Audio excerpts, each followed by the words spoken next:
If you recognize that brain health is an important component of your chronic illness recovery, then hopefully you've considered the impact of diet for the ability of your brain to function well. Not just for physical health, but also for mental health. I was excited to speak to Dr. Delia McCabe, a neuroscientist focusing on the impact of diet on brain function. What makes Dr. McCabe so interesting to speak to is that she also focuses on a multilateral approach. So on top of studying nutritional impacts on brain function, she also has a background in psychology to complement her neuroscience work. So, what is resilience? Is it a physical or psychological issue? Is it a stress management thing, or is it how we look at stress and our image around engaging with the wider world? Or is it simply a diet thing? What about adverse childhood events? What about eating restrictive diets like vegan, vegetarian, or maybe a carnivore diet? We talk about the very real problems that can occur with such diets, and frankly all diets, and how you can deal with these challenges. I hope you enjoy this deep dive into nutrition for brain health. Just a short but important message regarding the content of this podcast. The ideas, concepts and opinions expressed in this recording, website and associated media and products are intended to be used for educational and information purposes only. Nothing presented is intended to replace your physician, nor are they a substitute for medical diagnosis, advice or treatment. This podcast is provided with the understanding that the authors, guests, speakers and publishers are not rendering medical advice of any kind. It's my pleasure to talk to a neuroscientist that is actually based on the Gold Coast where I live. And I'm talking to Delia McCabe, the author of this wonderful book called Feed Your Brain. And we are here to talk about stress resilience and the important impact of nutrition on our ability to respond to stress. So welcome to the Wisdom from the Other Side, Delia. Thank you very much, Dan. I'm really looking forward to this opportunity to chat with you. That's great. Yeah, I'm been really looking forward to it as well. And, stress, it's such a misunderstood term. People tend to associate the word stress mainly with, I think, the psychological phenomenon. But of course, there are other types of stress. There's physical stress. And even psychological stress. There can be emotional stress, there can be mental stress. But it's interesting that your background is actually in psychology. So can you tell us what made you change from being a psychologist to becoming a neuroscientist? Well, it's an interesting story because I was really, really committed to being what I can call, or what we think of as, a talking therapist. I wanted to help people to talk themselves better, and I was really very committed to that until I was working with a group of really smart school children who were doing really poorly at school. And I had developed an intervention program to help these children become more focused and committed and be able to learn more efficiently. And I was obviously developing a whole lot of questionnaires in the process. And fate is a very funny thing, Dan, because on one of those questionnaires, I had a little bit of extra space. It was just purely a logistical situation. And my husband had recently invested in a health food restaurant. And I thought, well, let's just ask these kids, what's your favorite food? And it was really astonishing because very seldom in research do you find a very clear distinction between your experimental and your control group. More generally it's a bit of a gray area and you have to go and tease the details apart to see the distinction. But in this case, it was 100% of the children in the underachieving group loved junk food, and 100% of the children in the achieving group, my control group, didn't love junk food. And it was such a clear distinction to me that it really, brought me up short, and I thought to myself, this is too important to ignore. So I finished my dissertation, I handed my master's in, I got my degree, but I was also very pregnant at the time, destiny again, and I thought, let me sit back and actually just take this time to investigate whether what we eat really does impact the brain and whether it could have had a role to play, along with the other psychological factors that were impacting these children. And what I discovered really astonished me, and it really pushed me to the point of saying to myself, Delia, you can't carry on asking people about their psychological framework and how they view the world and what's important to them and so on without taking into account what they're eating. Because the way I ended up looking at it, Dan, was that only a very foolish person would try and push a car when the tires were flat. Wouldn't you first try to, pump the tires and then you push the car and let it get some service? It would just be silly to do it the other way. So I then decided, well, I'll take a couple of months off and I'll check out, how nutrition impacts the brain. And we may get back to this later, but one of the first ports of call for me was that 60% of the dry weight of the brain is made up of fat. And I thought, well, I need to go and discover, what's important about fats and oils. And I thought, well, that'll take me a couple of weeks. And I'm still learning 25 years later. So it was a process for me of having to immerse myself in what was then available, because there wasn't a lot of information out there then about nutritional neuroscience. So it took me a long time to find the people that were the leading edge researchers in that area. And I would have to track them down on different continents and have conversations. And eventually I got to the point where I really understood what was going on. And that led to me writing my first book and then later my second book, which basically takes the science into the kitchen. But along the way, I became a mother. And so I became a person who juggled things. And I ended up feeling stressed. And then I wanted to investigate that. So that led to the second stage where I went and investigated female stress specifically with a PhD at Adelaide Medical School. So that's the short synopsis, Dan. No, it's very interesting, how our own experience tends to drive the direction of our research, and there's nothing like being passionate to really make you want to find the answers. Look, we will talk about a little bit more about stress resilience. I'd love to get into the differences between men and women in terms of how we experience stress. But I wanted to see if we can get into some of the nitty-gritty, because the group of illnesses that people have that follow me is ME/CFS, fibromyalgia, POTS, multiple chemical sensitivities. Some people talk about adrenal fatigue. And stress resilience is something that is at the forefront of this illness. Now, most of the people who are following me would be well aware of the autonomic nervous system, and there's a little focus that I have on this.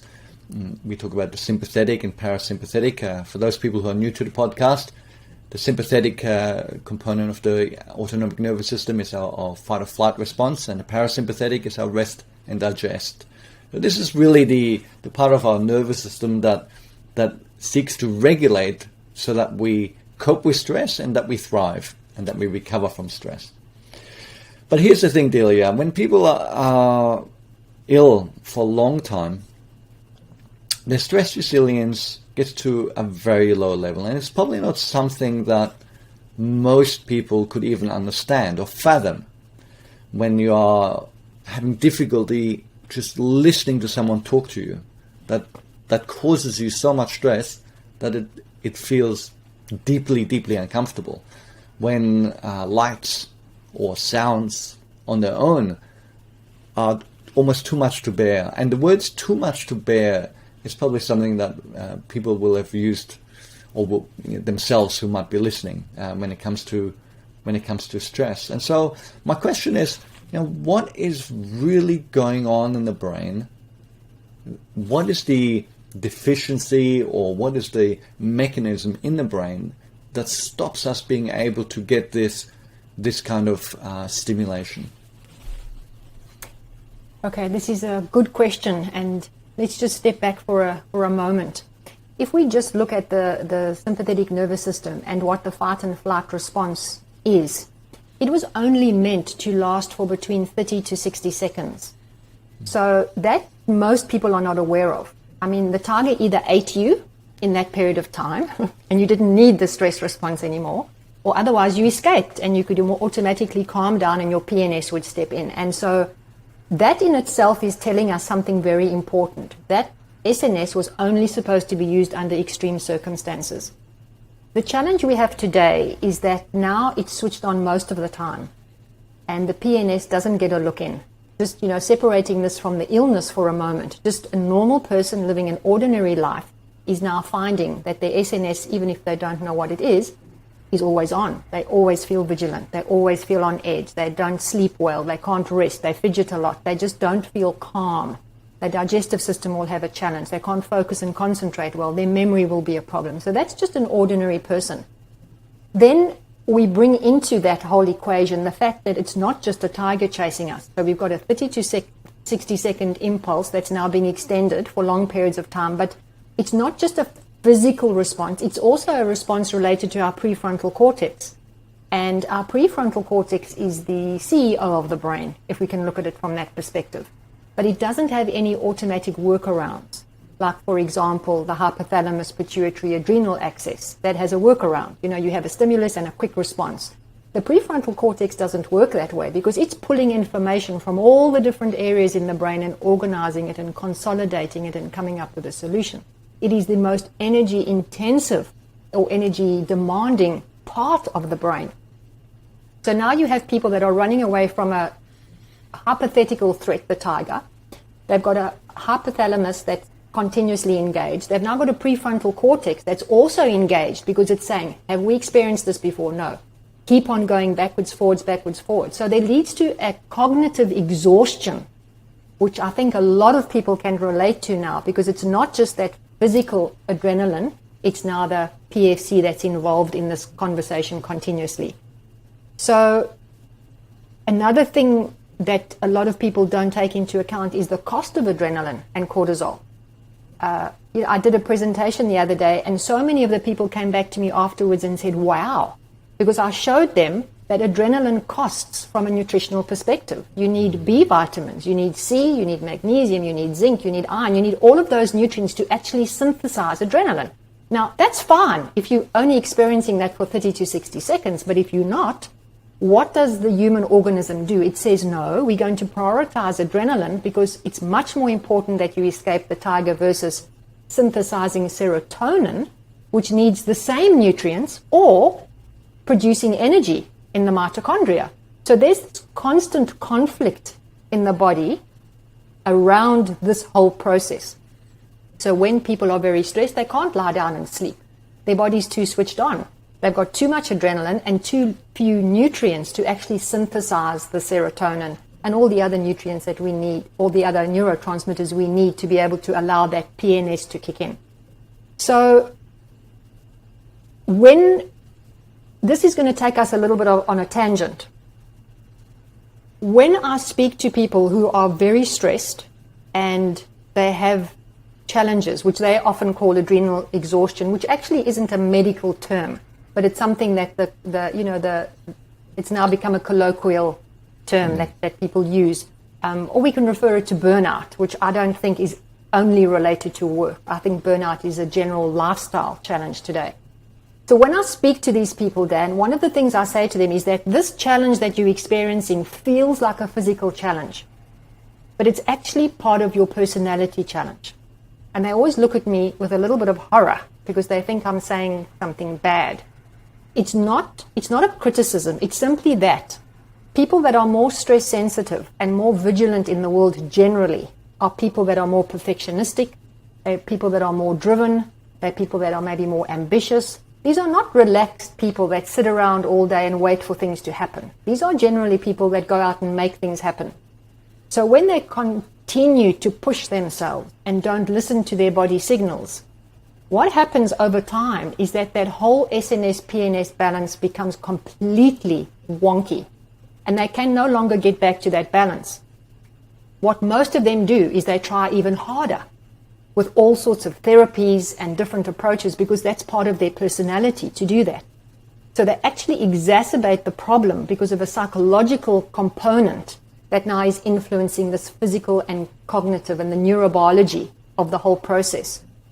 So, I'm not an expert in fibromyalgia in any way, shape or form, or, CFS, but there is research to show that there definitely is a personality or psychological component in the development of these challenges, simply because these are people that often felt they were pushing themselves too far and they were exhausted, but they didn't step back. And then the body had to move to the next phase, which you are the expert in.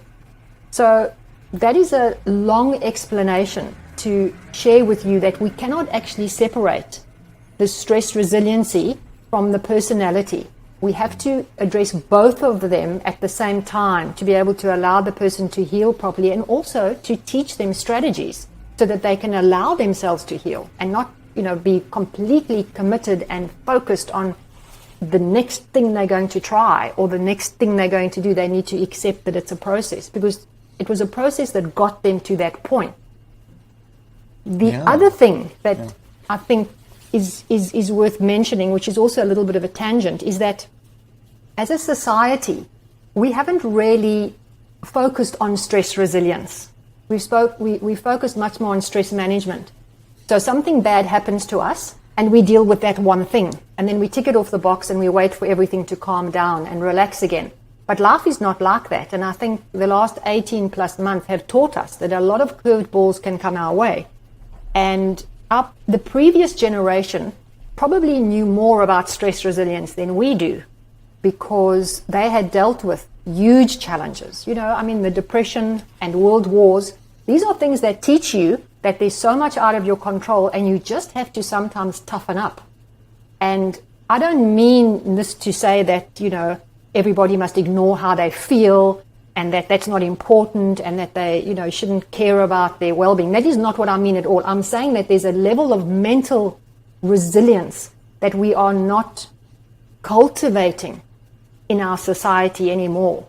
And I do not know why that is the case. There are a lot of theories about why that is the case. I've done quite a bit of reading on what the reasons are behind that.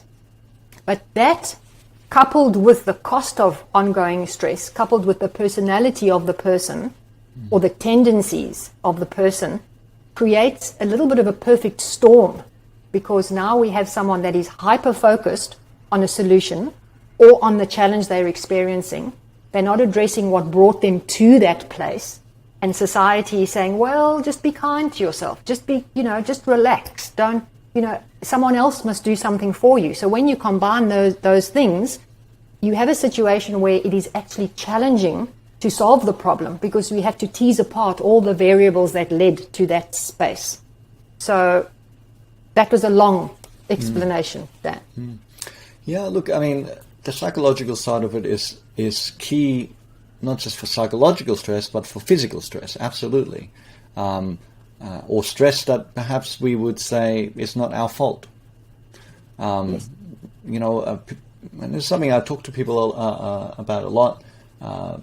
Something happens to you, and let's say you have a stressful job, and you can say, well, look all the demands placed on me in my work and what my boss is doing, and it's unreasonable. And everyone will say, yeah, that's reasonable. It's stressful, but it's you who's in that job, choosing to keep engaging in it. And when we start to fall apart, often, like you say, we are so focused on fixing it so that we can perform again, when the question is, should we really be doing that in the first place? So it's a little bit of a merry-go-round, and that's where the personality comes in. And I think it's really more than personality, it's really a cultural problem that we have. Yes. Go to a really hot absolutely. Country, you'll discover a different culture. Absolutely. You go to a hot country and people sit around under the trees and they don't feel guilty about it. They feel like this is quite fine. Yeah, it's There's one more thing that I want to address, which I think also speaks to this capacity for stress resilience, and it's stress sensitivity due to adverse childhood event. And I didn't really understand this in as much detail as I now do. But one of the experiments that comes to mind is an experiment that World War II afforded us. And it was just a natural experiment. researchers decades later went and had a look at the children who were now elderly adults who had been separated from their caregivers. And they saw a fascinating difference between the ones who had been separated and the ones who hadn't. The separated now adults had much higher cortisol levels than the ones who hadn't been separated. And so that was across a lifetime that happened. It wasn't as if the cortisol went down after the separation and after the severe stress. The cortisol levels stayed high across the lifetime, and they were higher for women versus men, which was interesting and which I spoke to in my thesis. So that is something else that makes people sensitive to stress, is when they've had events in their childhood that have led them to become hypervigilant, because the amygdala actually grows bigger in the case of being in that kind of situation where their physical survival was threatened, or they perceived their physical survival was threatened. And the amygdala never goes smaller. It will stay at that size, because the brain says basically, look, you were in this very vigilant situation, so let's just keep on letting you be vigilant. So this is why people that have had those challenges find themselves in circumstances where other people seem to cope perfectly, but the stress level for them, it's just too much. Ironically, a lot of the people that had adverse child events go and choose situations that put them under extreme stress. And this is one of the things that researchers are not entirely sure why that happens. Maybe they go into that circumstance because they recognize it and they feel comfortable in a high stress environment. Maybe they're just not very good at picking up the cues, their own cues of what they can cope with. There are a number of variables for why that may happen, but the fact that it does happen is an important thing to keep in mind. Well, some people would suggest that when we are faced with challenges in early childhood, and these challenges are unresolved, whether there be a dynamic with a parent or a different situation, that we seek a similar experience subconsciously in our adult life to try and resolve that negative experience.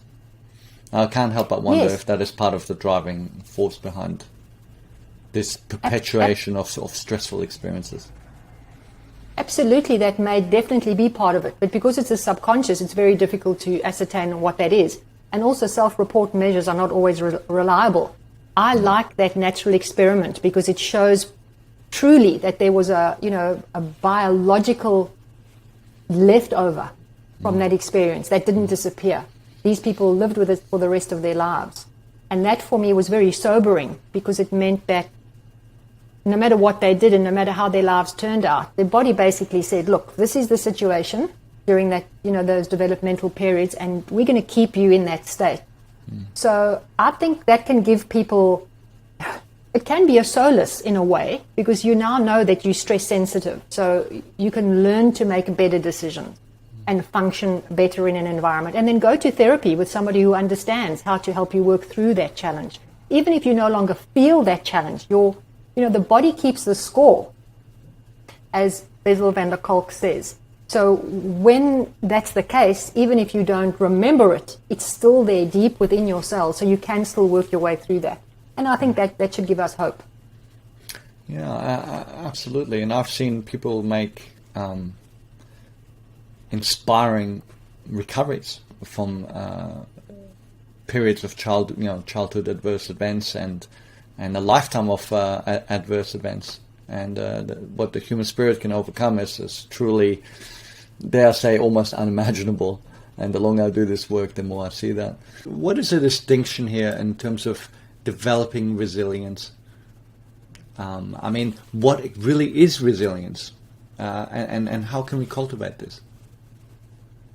This is a good question, and I'm actually just working on a post for LinkedIn at the moment with the definition of resilience that engineers give and that neuroscientists use and that environmental scientists use. Resilience is actually defined as a state of being, or a state of a system or a structure being where it can withstand negative events and still maintain functionality. So that's just that's like the broad umbrella. it needs to be able to allow the system to continue and kind of like absorb the shock or absorb the negativity that happened and still function. So engineers want the bridge to stay standing and function even though there may be some cracks. Environmental scientists want the ecosystem to be maintained and not collapse despite what's happened. Neuroscientists say it's a capacity to absorb bad things that have happened in your life and allow you to move forwards across the lifespan. So those are all commonalities to this resilience, the capacity to absorb the negative event and move forward, allowing the system to stay functional. So if we look at that, we can understand that in our society at the moment, when people speak about, having undergone stress in COVID and, feeling like their mental health has been compromised and they have no energy, we can see that the understanding of resilience is different, because some people have just switched off completely. They've just given up. They're just going through the motions of their life. That means that the system hasn't stayed robust. There has been an assault or an insult, and so the system has broken down. My aim is to try and teach people to be resilient regardless, because COVID was a left ball out of where nobody ever saw it coming. But needless to say, we need to be prepared for those kinds of events in our life, because if we're not, the system is going to collapse, and we need to maintain the functioning of the system. So, but what do you think are the mechanisms at heart that allow us to be resilient? Is it acceptance? Is it the recognition of an imperfect situation and being okay with that? What is it that allows us to be resilient? It's a combination of those things. It's a combination of understanding what a human being is and the complexity of the society that we've all collaborated to create. It's a situation of saying to ourselves, look, people survived the World War. People survived concentration camps. People survived the worst circumstances in the world because the human spirit is strong. It is capable of doing that. So then you look at other people and you compare, and that allows you to draw on reserves within yourself that you didn't know you had. When you speak to people who've survived traumatic events and experiences, they will tell you they didn't know how they were going to get through it. One of the ways they get through it is to put one foot in front of the other. They don't anticipate 100 steps coming. They anticipate the next one. So living in the moment is very much part of that. And so mindfulness comes into that discussion. But there's a psychological perspective that people need to take on board. And there's a book that I think you'll enjoy reading, Dan. It's called The Coddling of the American Mind. And it's by an author called Jonathan Haidt. And he's got a co-author as well. And it is the most amazing book because it speaks to the fact that the current generation is a generation of people who want tablets to fix their anxiety and their depression. They want safe spaces if someone says something that offends them. And they want to always feel like they're good. They want to feel always that I'm doing well, I'm fine. Any thought that disturbs them, any emotion that they have, they want to obliterate. And that to me was a very interesting book to read because it pointed to what I was seeing in society and what I was listening to when I heard people speak. People will talk to me about self-compassion and stress resilience in the same sentence. And I say, look, we need to separate those two because they're two separate concepts. Let's see how we can bring them into play, understanding what true resilience is. True resilience isn't sitting back and saying, well, the situation is terrible. So what you said, acceptance, absorbing the challenge, like a bridge would absorb it, and then say, what do I do going forward? The mindfulness, one step after the other. Then, of course, making sure that you have enough nutrients to make both adrenaline and serotonin. Because it's all very fine to have this mindset going forwards, but if you don't have the neurophysiology to support you on that, you will end up losing your willpower and your motivation. So we need to support it on both fronts. We can't just have one angle. We have to have both. And that's when we say, okay, under these particular circumstances, these nutrients on top of your diet may be really good. So that's what I spoke to earlier, doing blood tests, we're doing everything that we can here. We've got the right mindset. looking at the right people, we're following the right things, but hold on a second, there may be something missing. What is that? Absolutely. No, that makes so much sense, and you can see why many cults, one of the first things they do when they get you into the compound is put you on a low-protein diet. Makes it much easier to meld your mind. Absolutely, and it's also a lot cheaper, isn't it? Yeah. Make it in bulk and feed it to you like the cows. All right. In light of our conversation where we'll go towards nutrition and the production of neurotransmitters and hormones, I'd like to talk a little bit more about what is the mechanisms in the body to deal with stress. And obviously we talk about the adrenal hormones and the importance for the body to be able to produce adrenal hormones like cortisol, like adrenaline, noradrenaline, and so on, in order to be able to physiologically respond to stress. And over time, some people experience what is often described in complementary health as adrenal fatigue. Some people might call it adrenal insufficiency. And we always see there's a problem, although sometimes I question whether it's a problem or actually a solution, but that's probably another conversation. But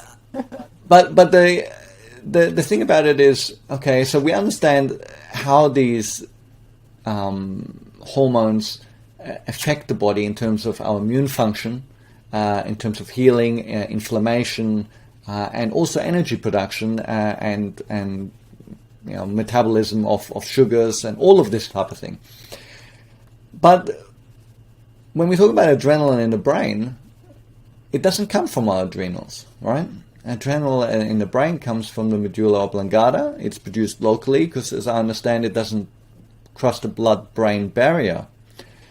So what is going on? Is it that there is an insufficiency of adrenaline in the brain when people can't bear this psychological stress, or when they have none of that resilience? Because the resilience I'm talking about is not really a psychological phenomenon anymore, right? Because when it gets really, really bad, it's a very real neurological dysfunction. It's no longer involving anything psychological when it gets to that extent. And so, is it an insufficiency, do you think, in adrenal and cortisol in the brain, or what exactly is going on there?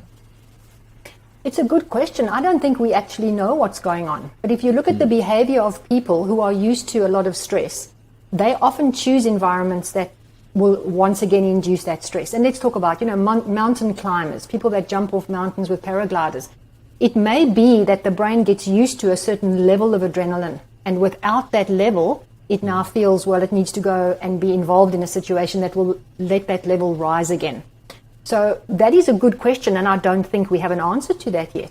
I think it's just a matter of observing how different people behave. And it also may be that certain people have maybe more adrenaline receptors or cortisol receptors in the brain than others, and so there's a need to fill those.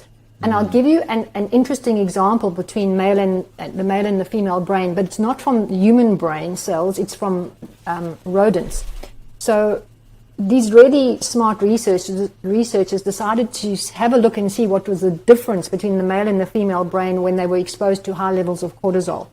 And they found that the male brain, the rat male brain, when levels of cortisol were really high, those receptors jumped back into the cell.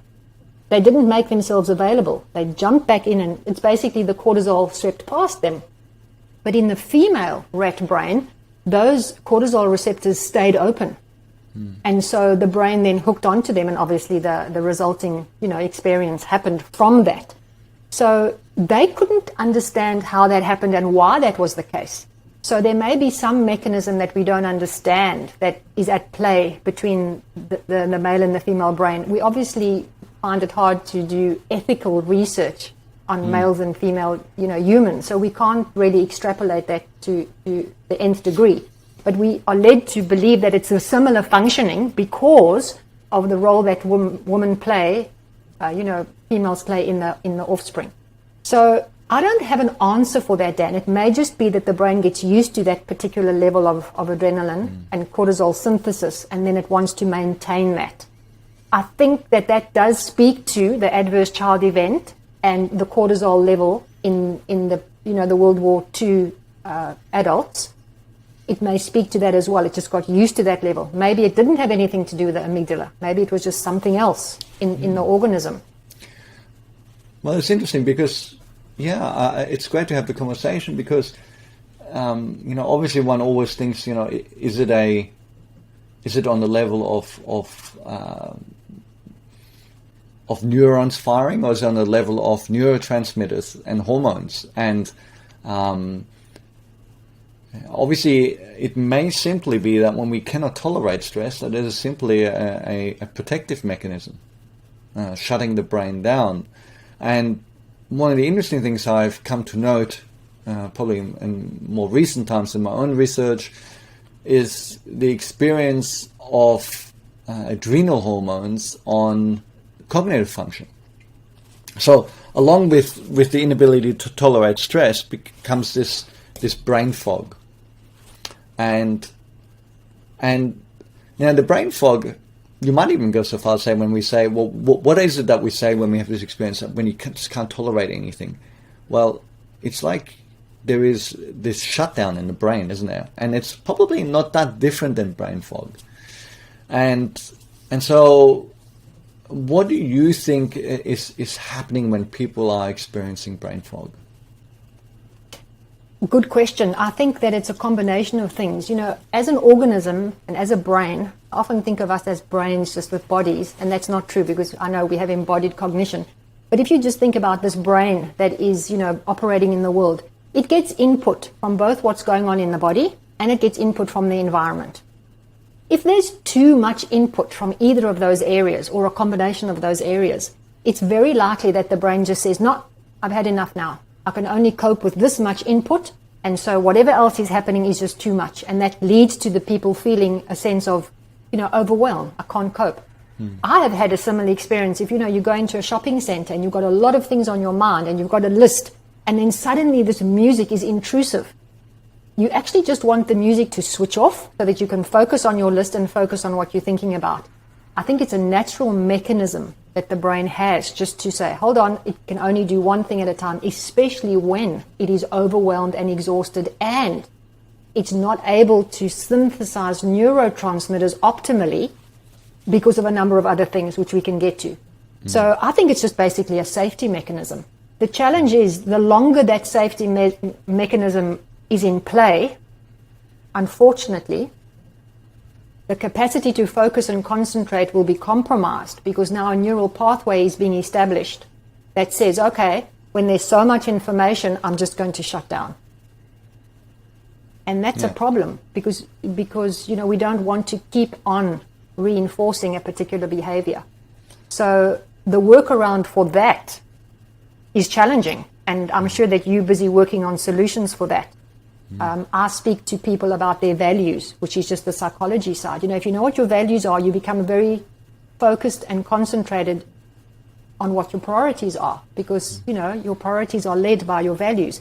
Then people make conscious decisions about what they're going to expose themselves to, and especially when they're in a hypervigilant state, they want to do that. But it may be that for a period of time, the brain just needs to calm down and just needs to be allowed to rest. Well, it's interesting you mentioned that shopping story, and I remember at the height of my illness, during my illness, I one Saturday morning I went to do the shopping. My wife had given me a list, and I went into the shopping center with this list of items, and there I was, with all the shelves, and you know what you're supposed to do, right? And I literally stood there for probably what seemed like an eternity. In reality, it was probably about 5 minutes. But I simply couldn't make it happen. All right? So after 5 minutes, I'm still staying there. I'm still looking at the list. I'm looking at the shelves, and my trolley's empty.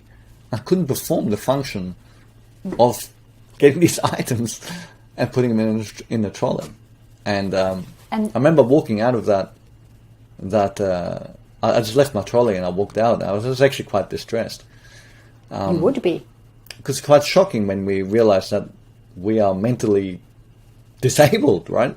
Nobody wants to think of themselves that way, and then suddenly you can't manage to put peanut butter in the box, right? When people talk about acetylcholine as being an important molecule in the brain for communication, I suppose. But one of the other things I've noticed is the impact of adrenal hormones to give us clarity. Now, it seems a little, and I apologize, it seems a little silly that this seems to be a new revelation for me in the last couple of years, because obviously we know that adrenaline gives you focus, right? That's why people jump out of airplanes and stuff.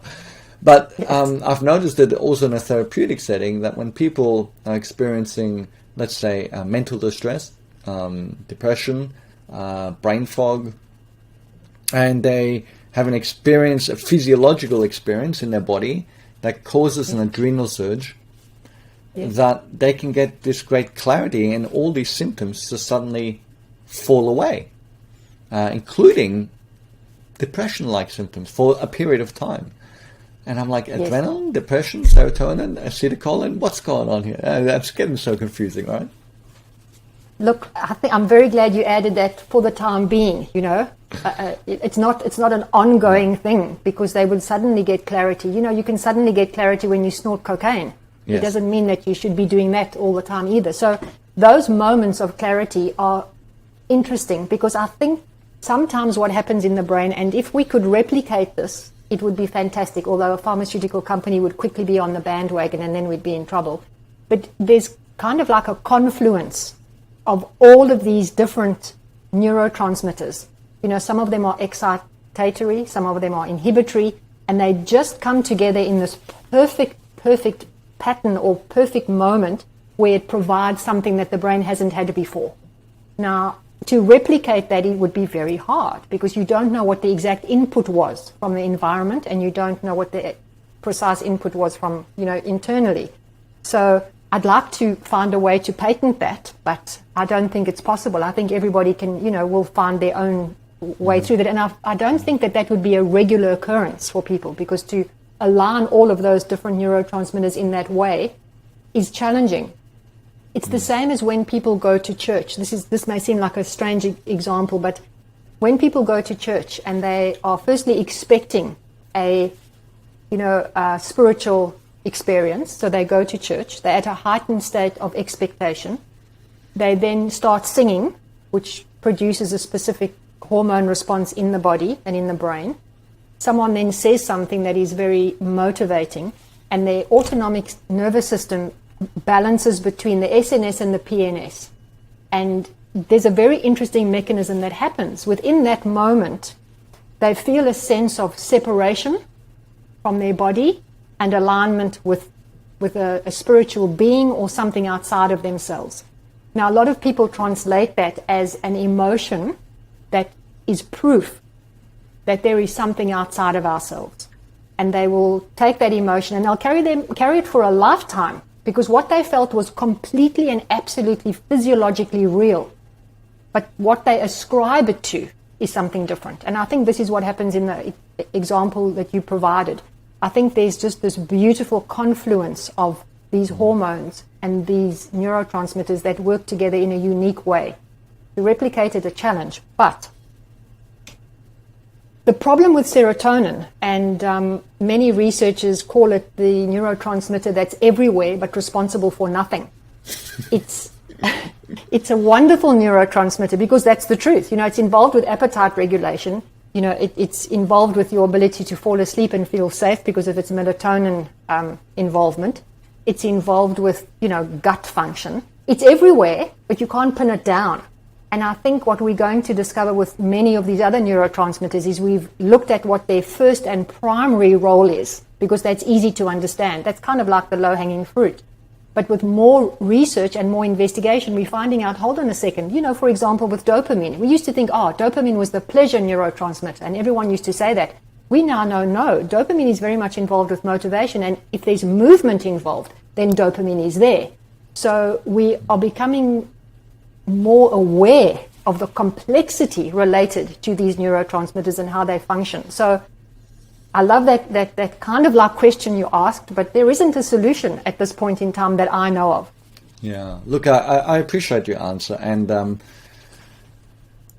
I think we tend to oversimplify things in neurology, or people seek Yes. to have a simplistic answers. They talk about serotonin being the happy hormone, this hormone being that neurotransmitter doing this, and actually it's a lot more complicated. And something you said earlier reminded me of my book that I wrote all those years ago, where I said, it's not necessarily about just the level of hormones, but it is about the receptors in the brain Yes. and how Yes. receptive they are. And this also has to do for the feedback mechanisms that Yes. we have in our bodies. And there's obviously, countless feedback mechanisms for all our hormones and many neurotransmitters, but not all, which is opens up some Pandora's boxes.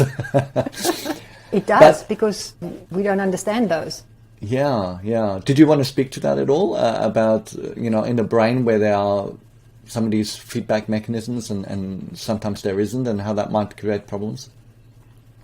Well, I think that's challenging, but yeah, to speak to that may be a little too complex, but I want to just go back one step, well, actually two steps. Firstly, you mentioned standing at the shelves and looking at the items and not making sense of it, not computing. One of the things that I think we have about the brain, we believe that it's the most sophisticated organ in the universe, and it's the most wonderful organ, and it can do anything. And I think that that's a myth, because it's not really true.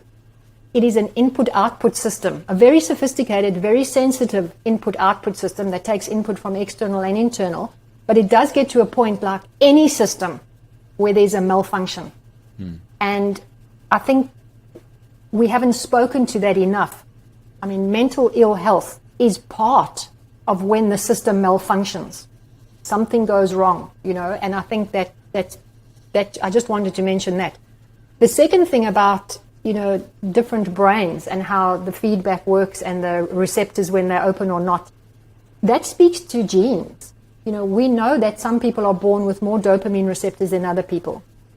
These are probably people that love jumping out of airplanes regularly and look for mountaintops, These are not normal people who, or should I say, people that normally just want to be relaxed and calm. So there's a genetic component that we also need to speak to, which is very challenging to uncover. I think if you look at childhood, you would then get some idea. If you look at epigenetics, you'd get some idea. And if you just looked at family history, you'd get an idea. So that's the other thing that I think needs to be addressed. And I think people can look back at their family and they can ask a question about that. So I think, for us to think that we're all the same and we all operate the same, on some level that is true. On some level we are system-orientated organisms, and there are certain systems that function in a certain way. And we know how many of them work, and many of them are still a mystery. On another level, there is a complexity attached. And just as an example, I'm sure you're very much aware of the MTHFR gene that codes for folate, use in the body. Now, if someone is born with those polymorphism on any one of those genes that code for that, they are generally born into a family that has the same challenge, which is why they have that. Now, that challenge may have meant that the people in that family have responded to the environment in a particular way. So they've learned how to deal with this challenge that they have, which often results in anxiety and depression. And so the person has a double whammy. They now have the gene which predisposes them to these affective disorders, but they also have the learned behavior that's come from the family. So I hear people say, well, depression runs in my family. And the first thing I want to say is, hey, let's go and do a blood test. Let's see how much we can improve that situation and then learn new neural pathways. So it's a challenging issue to discuss how to tease all these pieces apart. And as for the feedback mechanisms that we don't yet understand, they are there. We just haven't managed to see them in the way we understand how the others work. And that's the challenge. And I don't know when we're going to get past that. Yeah, look, I mean, there's this whole thing. Is it a hardware issue or is it a software issue? And while there's a significant industry that talks about a hardware issue in terms of neurotransmitters, I think seeking to fix and resolve levels to change function is not necessarily the way to go, because you're talking about fixing a system that you don't understand. you don't understand the brain and how it Absolutely. works, and here you are trying Yes. to fix it. It makes no sense. And so I can see that you very much subscribe to, the drum that I've been beating for close to a decade now, and that is to adopt the whole kind of model of the brain and health, that we want to support the mechanisms, and we want to support the ability to function correctly, and that this has to be done on a physical level to allow the body to produce the relevant hormones and neurotransmitters, and then it has to be done on a software level, if you like, which is where brain training, whether it be psychological or whether it be physical brain training, comes into play to help us create those changes. Now, and so your work of nutrition really comes into that. And it's very interesting because I see that the demographics within this illness community also tend to have a strong leaning often to people who perhaps have a restrictive diet. Yes. And so I think that might also be worth talking about. But look, before we go into this, I guess I want to talk a little bit about this whole idea of nutrition and being able to affect the body. And there's a lot of people out there who get really into this. They call themselves biohackers and so on. Yes. I guess perhaps early on in my journey here that this is something I was trying to understand exactly what is going on and what happens, and can you drive neurotransmitters? Can you drive your serotonin levels up with nutrition? Part of me used to think, well, if you have the raw materials, then at least it'll make it easier for my body. And I recognize that the need for these materials is increased when our brain is in a dysfunctional state, because we use up more, let's say, hormones and neurotransmitters, so there's a shortage. And because after all, how did you describe it earlier? You said we are a brain with a body attached. If I were to look at the physics of the brain and the rest of the body, that sounds like a pretty good description, because that thing is burning a lot of energy. It is. It's only 2% of body weight, and it uses upwards of 20 to 25 and more percent of the energy that we consume. So it's a very greedy. It's the primary survival organ, so it has to be greedy. That's it. We can't get away from that. But I think you kind of answered your own question, because I always smile at the biohackers, these people that are hacking themselves. And there's some very famous ones out there who have made a small fortune on biohacking themselves. And the only thing that I can say to that is N equals 1. You don't really find a robust research study with one case study. You just don't. You have to investigate how most people are going to respond. And that's why observational longitudinal studies have taught us an enormous amount about the general diet that gives the best cognitive outcome, which naturally supports the brain and the body. So we know that the diet that has been studied the most is the Mediterranean diet, and the MIND diet, which is like a subset of the Mediterranean diet, where they just focus on a few more nutrients. Those are the studies that I would refer to. I wouldn't say, for example, a lot of people are following the ketogenic diet, and they're following the Paleolithic diet, and then the vegan diet, which we're going to speak to just now. Nutrients are information. We consume nutrients, and they get used in a particular way for particular function. So we can look at it from a very clinical perspective. If you have a production line, and you have something that needs to be at the end of that production line, and you don't have the components that are required as that production line is moving along, the end product is going to be faulty.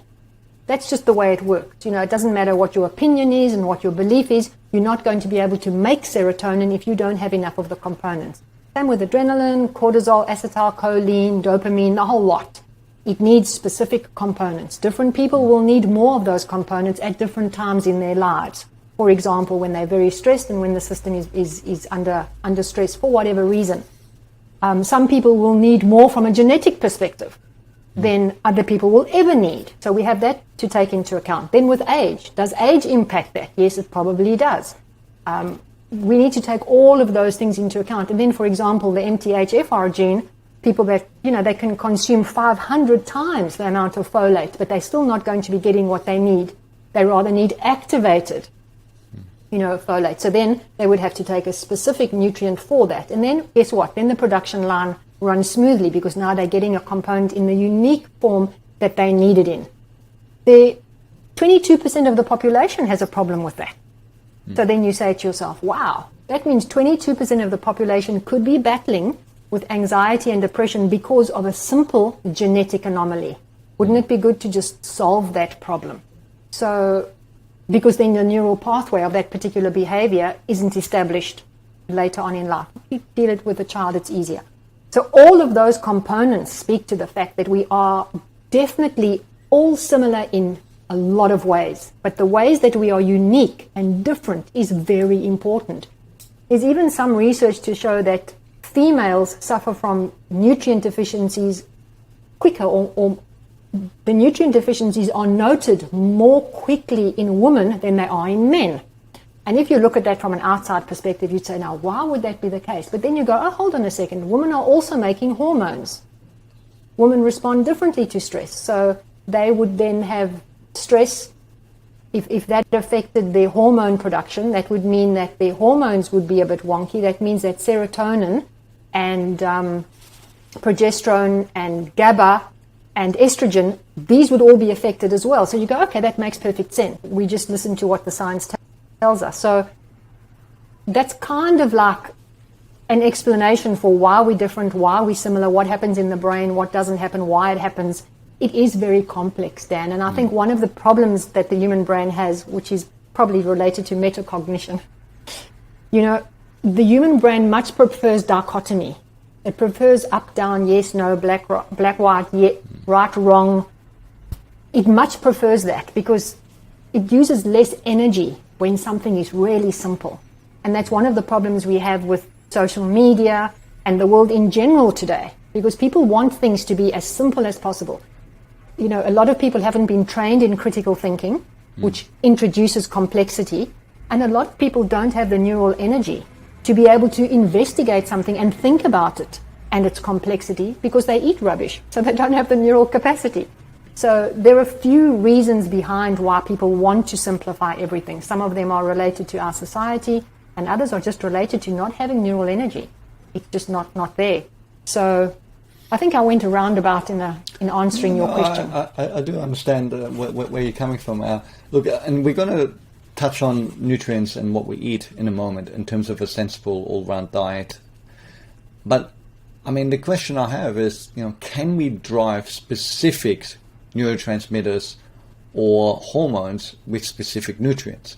And I guess I'm leaning towards the possibility of saying yes, because we've seen the power of orthomolecular medicine.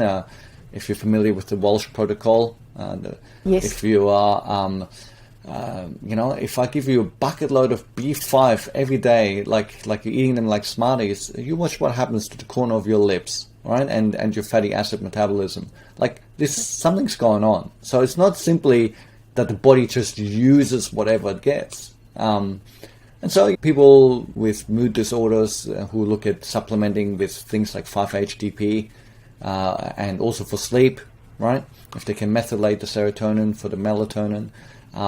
Yes. I mean, these things seem to have an impact, and I guess, but they can be such rabbit holes, Delia, And so I guess I just wonder what you think. I mean, is it worthwhile exploring these, or do you think having a well-rounded diet is the better option? Look, I sit on the fence with this, but not in the sense that I haven't made my mind up. I think that there's nothing to replace the best diet that you can find. There's nothing to replace that.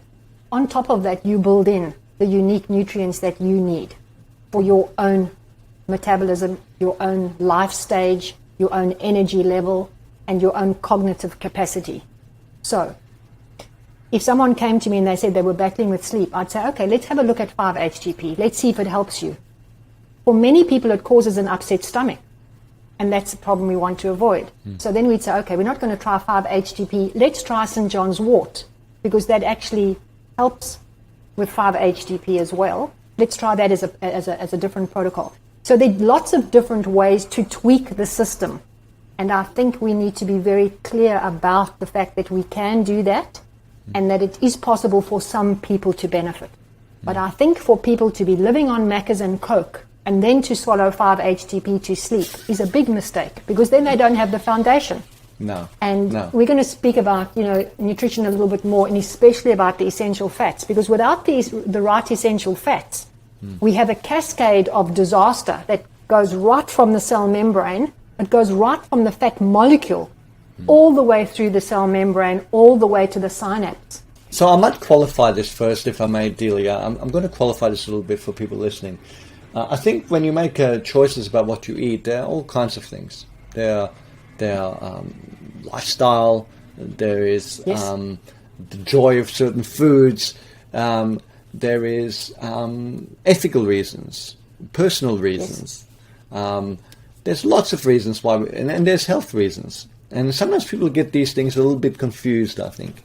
And I don't think that, I think it's important to recognize that these things should be honored. That a lot of people are very prescriptive with diet, say you have to eat this, you have to eat that. And I think there's always more than one way. And so specifically we're talking about vegan diets, vegetarian diets, and the reason we are talking about it, because I think we're about to delve into the importance specifically of fatty acids and proteins for cellular health and for the production of hormones and neurotransmitters, as opposed to carbohydrate diets.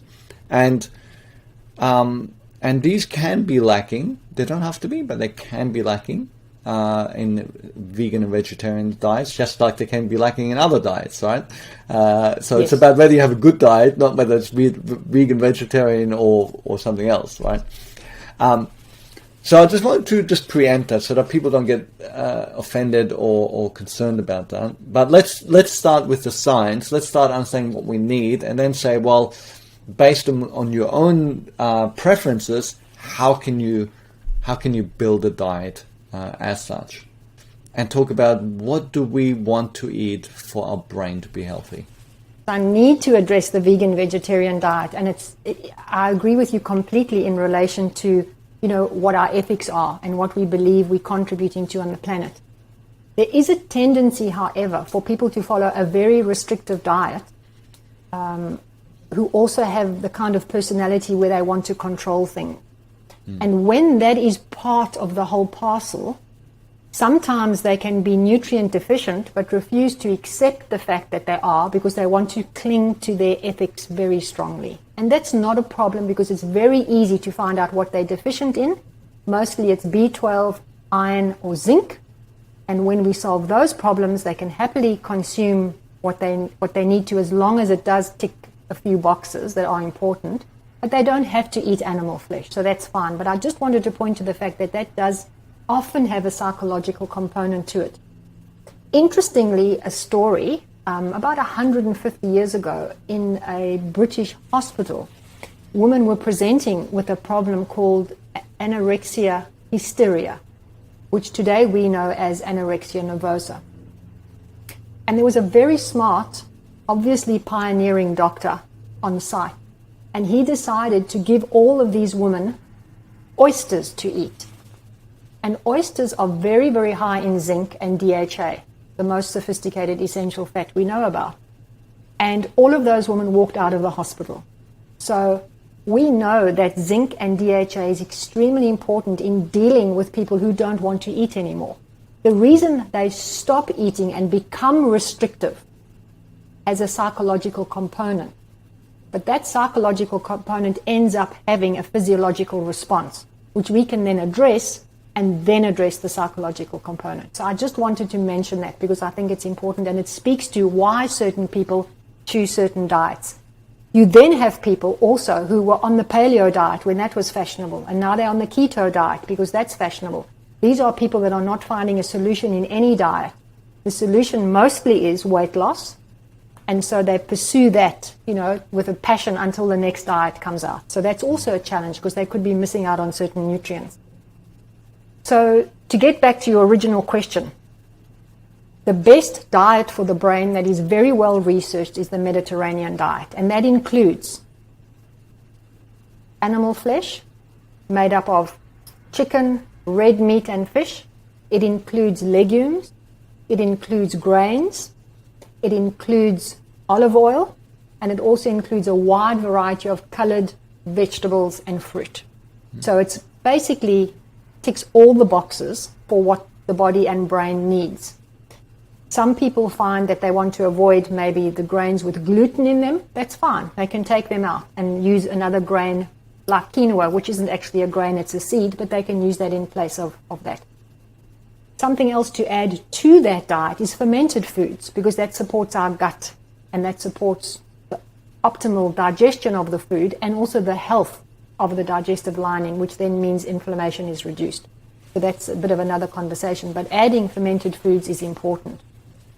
If people want to avoid all animal flesh, they can do that, but then they need to make sure they're getting enough legumes and grains to provide the right mix of the amino acids that we need. Although there is research coming out that says if we eat a very heavy plant-based diet, you still get enough of the amino acids to make all the neurotransmitters and whatever else you need. However, I would caution that if you're very active and you're still developing, you haven't reached your full body physical size, then that may not be the best solution. It may be that you have to keep your protein needs very high or keep your protein intake high because you're still busy developing. But that is something that can also be addressed if someone has strong ethics around eating animal flesh. But that is the most well-researched diet, and that means that there isn't processed anything added to that. So no processed protein powders that have got isolated amino acids, which we do think could cause a problem from an excitatory perspective because of being the foundation of excitatory neurotransmitters like glutamate. So that would be left out of that diet. A good mix of nuts and seeds to give us good fats. And obviously that diet contains a lot of fiber, which means there'll be a lot of prebiotics in the diet to support good probiotic proliferation in our digestive system. So that is the most well-researched diet we know about. When we look at the longitudinal studies, we see people that follow that diet from all of the blue zones in the world and the Mediterranean region that was well-researched. Those people live long and healthy lives. They also walk a lot. They also have really good community and relationships.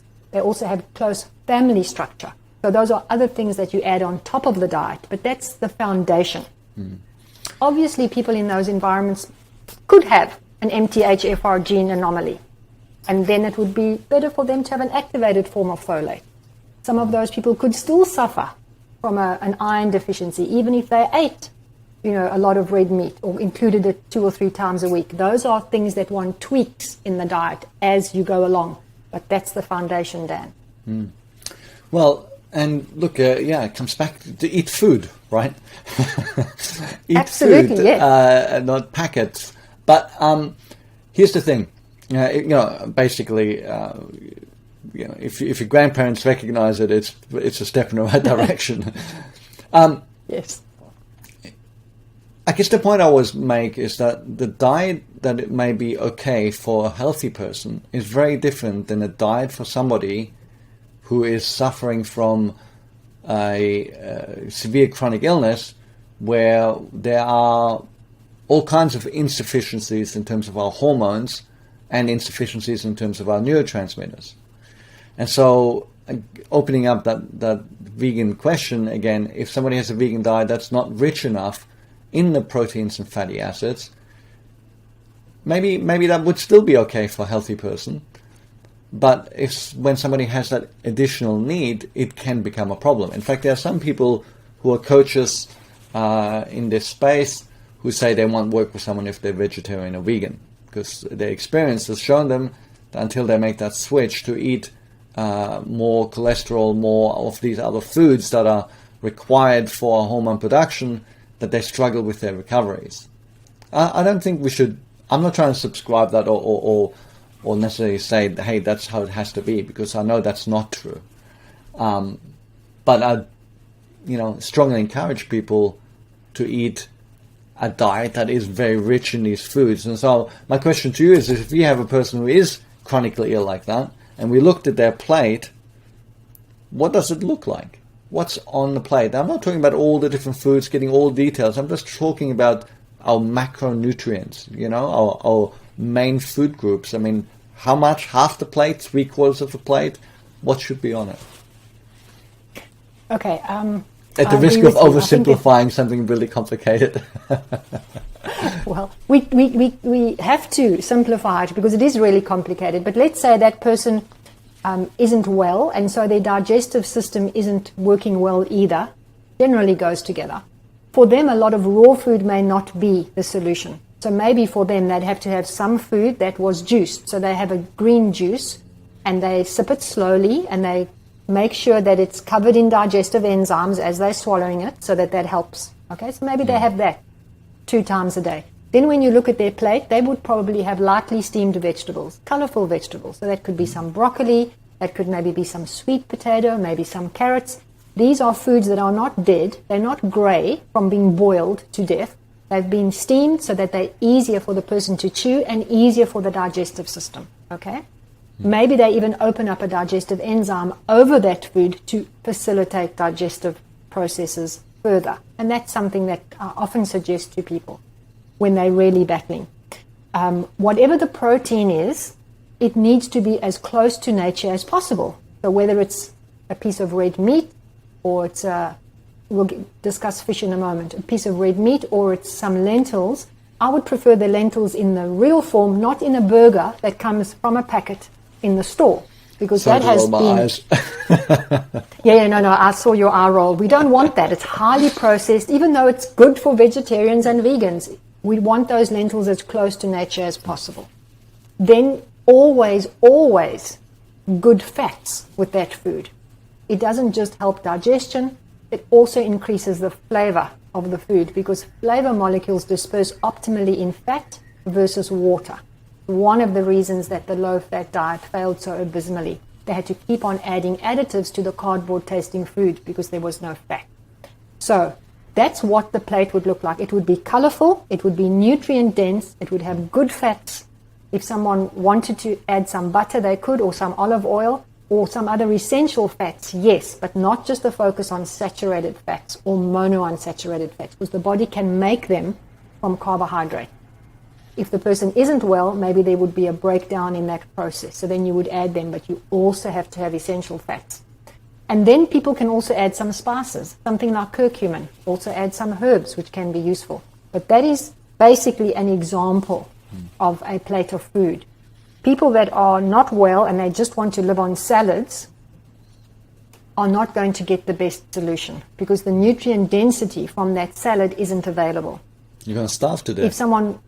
They will starve to death, absolutely. And they look like they're starving to death. And they look like they're starving to death. They don't look healthy. And this is where someone's idealistic perspective, maybe their perfectionistic tendencies, maybe their obsessive tendencies can lead them down a path of really bad health. If someone was in that situation and they didn't want to change, I would suggest to them specific nutrients, one of which would be zinc. Because zinc is involved in taste bud regulation, and it's also involved, as you well know, in serotonin synthesis. A deficiency in zinc is also very noticeable in people who have eating disorders, because without enough zinc, there's body dysmorphia, there's a sense of bloating, there's a sense of digestive discomfort, and a lack of taste. So then I would say, okay, let's start you on a zinc supplement and see how you feel. In time, that person may start thinking differently, because now they've got zinc for all the different components that it's involved in. And also they start food actually tastes quite good. Then you can have the discussion of what to introduce. If they're not prepared to introduce anything else, then unfortunately the end result won't be a positive one, because we're a system that needs these nutrients, and without these nutrients we're going to end up with a problem. The real challenge comes, and this is where I get concerned about social media and its influence. A lot of young girls are following influencers who focus on maybe a vegan and a vegetarian diet, And they're telling them, oh no, you can get B12 from mushrooms, and just lie in the sun and you'll get enough vitamin D. And they're giving them information which is not based on knowledge and evidence. And so many of these young girls are becoming iron deficient. When you become iron deficient, your body cannot make myelin optimally. Now we're talking about a developing brain. If a developing brain cannot make myelin efficiently, that means that the neuron and its development is curtailed. You don't get those windows of opportunity back. It's not like you can get to 35 and say, wow, I was a foolish teenager. I want to go back to that cognitive window of development. It doesn't happen that way. That is now going to be a compromised brain for a lifetime. So that I find very concerning when a very compromised diet like a vegan diet hasn't taken the science into account at specific periods of development.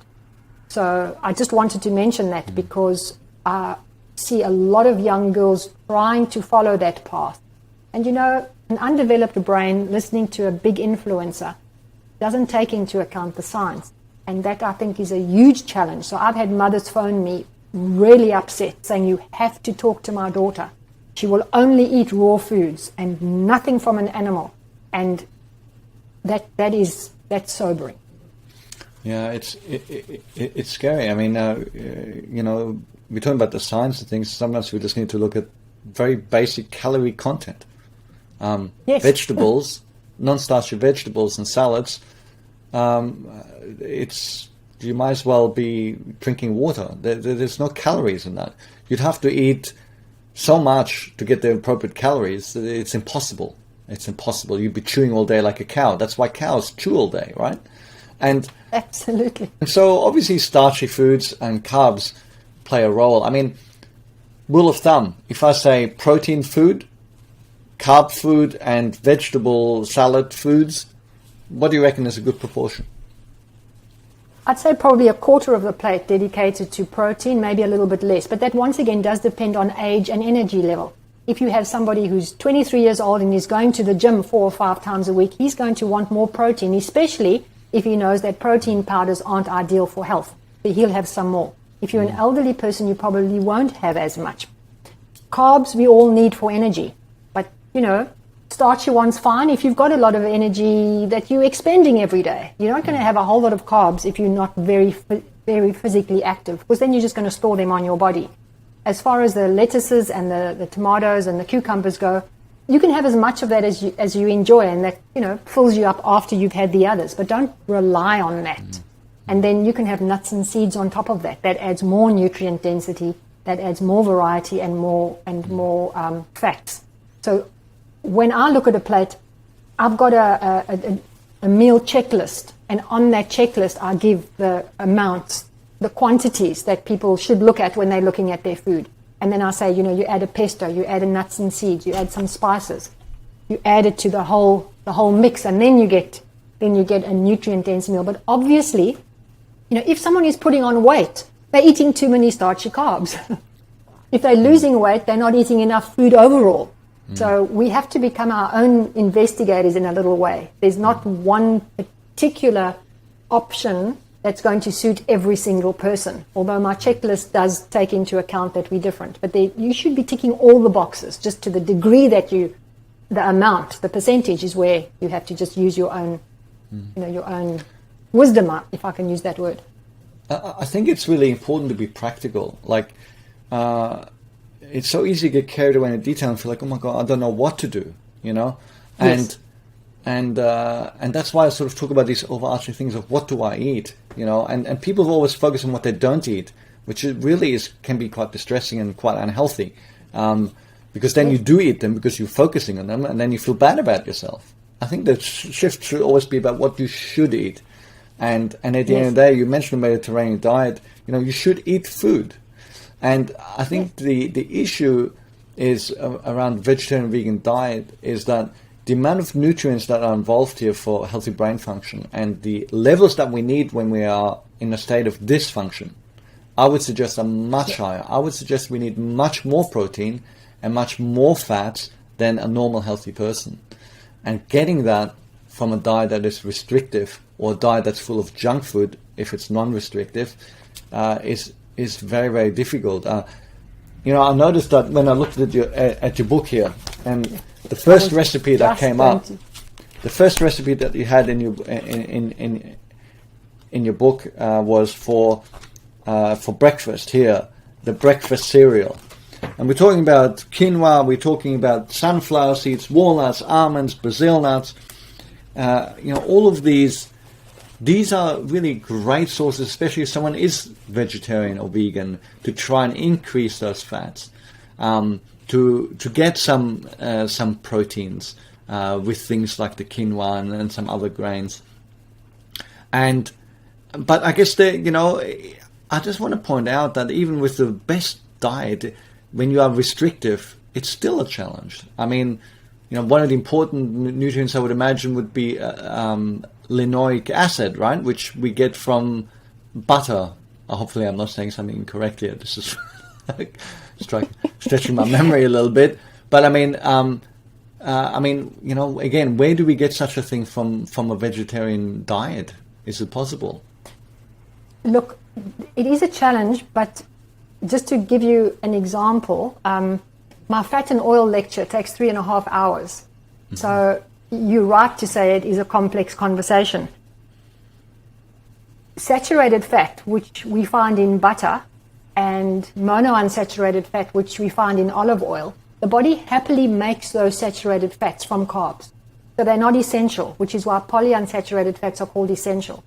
But what's in butter, for example, is something like vitamin K, which is hard to find in other foods. So you would have to track down vitamin K in another form if you don't want to eat any butter.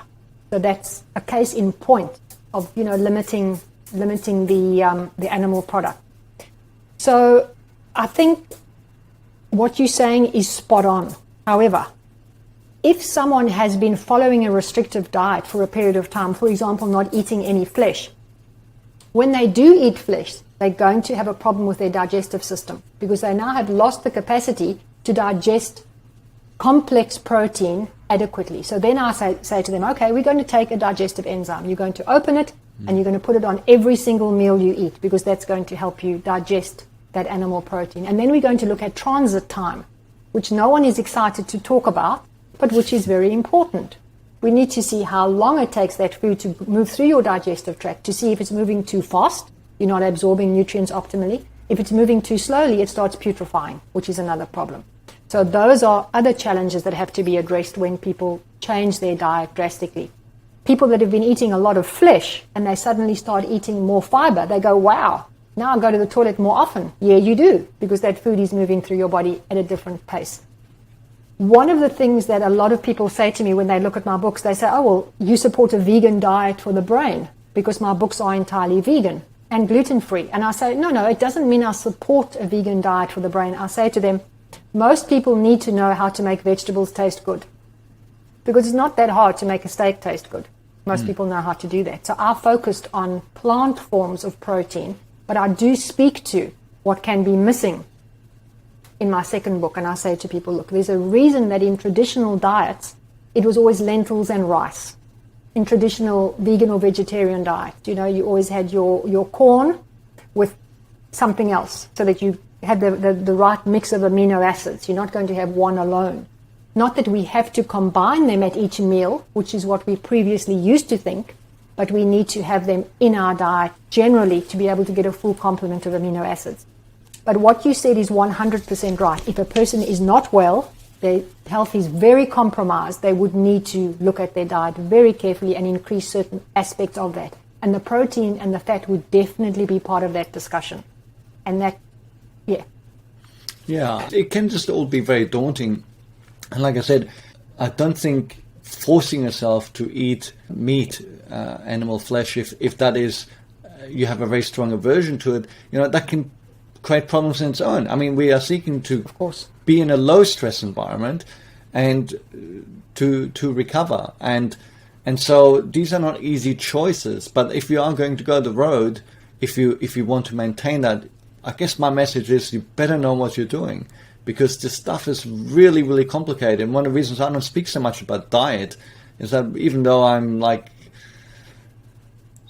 a nerd, I look at diet and I just go, you know what? This is more complicated. It is more complicated than people always make it out to be. And whenever you go on a restrictive diet, I think it becomes much more so. So look, I mean, my advice is always eat all the different foods, and eat more protein and fats than perhaps you've been used to, because we've all been conditioned to eat a lot of carbohydrates that are very low in nutrients. And but you know, for people, I guess, who want to stay with the vegetarian diet, I would urge them to check out your book so that they can get some resources and some planning on how to make this happen. Because I know people who've done it. I know people who've recovered using a vegan diet. But, you know, they were really on top of it. And I tell you, nuts and seeds were everywhere. Absolutely. You can't ignore them. They're very nutrient dense. They contain a lot of very valuable nutrients. So, Dan, you're spot on. I think you have to be on it. That's what I say to people. If you want to pursue this path, you have to be vigilant. You have to be going to have your bloods done every 3 months. You can't be saying, oh, well, I'll be right. You cannot do that. This is something that is like a research project on yourself. You're watching the levels. You're seeing, what is my energy like today? What did I eat yesterday? You have this chart. We go through this chart together. If you don't do that, you're not going to end up with a good result. And that's just for an ordinary person. For a person who's not well, and that's generally the people that approach us, you have to be extra vigilant. So, yes, spot on. Okay, fantastic. Well, look, thank you so much for sharing your wisdom. I love how you focus on the science and the details, but at the same point, you like being practical about it all. And I think this is really important for people, because you can get so bogged down that you end up not eating anything. Yes, or eating the wrong thing just because you get so frustrated and you say, you know, it's all rubbish. And it is complex, because doing nutritional research is hugely complex, because every single person, you know, you've got, how do you control for all the different variables? It's like a Pandora's box. But from what we know, what I've told you today, the evidence supports that. So I would suggest that people forget about the N=1. You know, when they listen to this person and said, I biohacked this and I did this, and I forget about that, because that's one person, he's individual or she's an individual. Follow the science, and you will find that you will have a very good outcome. On that note, Delia, thank you so much again for sharing everything today, and I will put the appropriate links so people can find your wonderful resources. Thank you very much, Dan. I sincerely enjoyed chatting to you. It was good to have a bit of a deep dive. Fantastic. I encourage everyone to check out your books. Your second book is primarily a recipe book. Is that correct? Yes. I took the science and I said, okay, let's convert the science into recipes that people can use in their kitchen. And it is a vegan and gluten-free book, but it's not because that's what I'm promoting. I just want people to understand they can get a lot of variety from that kind of food and how to make it taste good. And one of the ways is with lots and lots of good fats. Yes. So I guess the idea was really for the people who are having those sort of diets, that they are doing it as well as possible, because their need to be vigilant is much higher, isn't it? Absolutely, and they need to be vigilant about the right things, because it's no good just being vigilant to avoid something. You need to be vigilant about what you should be including as well, which is what you pointed out earlier. So Fantastic. Delia, I love talking with you today. Thank you very much for coming to Wisdom from the Other Side. It's an absolute pleasure. Thank you, Dan. Enjoy the rest of your day on the same continent. Yes. Thank you. Thanks for tuning into this episode of the podcast. We hope you felt supported by it. If you have any questions, feel free to reach out to us via cfsunravel.com, and make sure that you subscribe to the podcast on iTunes or wherever you listen to it. And you can leave a comment and a 4 or 5 star review if you feel so inclined. If you want to make sure you get your free copy of Discover Hope and get notified about all new recovery resources and interviews, including recovery interviews, subscribe to us via the website. Check out some of our other podcasts. I hope you'll join us again soon.